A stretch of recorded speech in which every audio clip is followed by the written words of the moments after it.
সিরাজগঞ্জে দিগন্ত জুড়ে ফসলি মাঠ ছেয়ে গেছে সরিষা ফুলে। এই দৃশ্য যেন শিল্পীর তুলিতে আঁকা এক রঙিন ক্যানভাস। চলতি মৌসুমে জেলায় ৯০,৫৫০ হেক্টর জমিতে সরিষার আবাদ হয়েছে। এবার প্রচলিত জাত ছাড়াও বাংলাদেশ কৃষি গবেষণা ইনস্টিটিউট উদ্ভাবিত বারি সরিষা ২০ আবাদের আওতায় এনেছে অনেক কৃষক।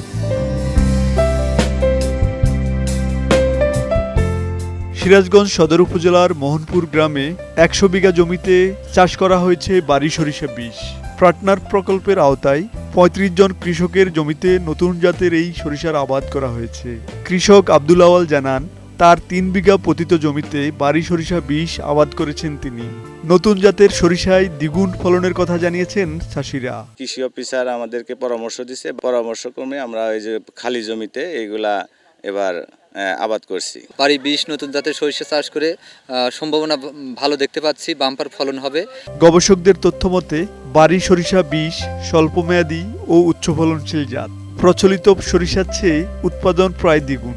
নতুন জাতের সরিষা আবাদে উৎসাহিত করতে সার, বীজ সহ সরকার নানা প্রণোদনা দিচ্ছে কৃষকদের।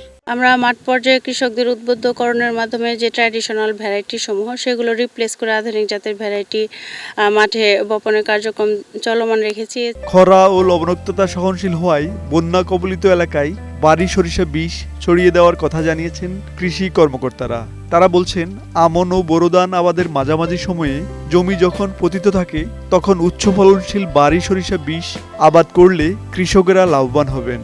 এর যে জীবনকাল বারি সরিষা ১৪ এবং ১৭-এর কাছাকাছি। এর আরেকটু অন্যতম বৈশিষ্ট্য হচ্ছে সেটি হচ্ছে খরা সহনশীল এবং লবণাক্ততা সহনশীল। এই বৈশিষ্ট্যগুলোর কারণে আমরা আগামীতে আমাদের যে প্রচলিত সরিষা আছে সেই সরিষার পাশাপাশি এই বারি সরিষা ২০কে ছড়িয়ে দিতে চাই।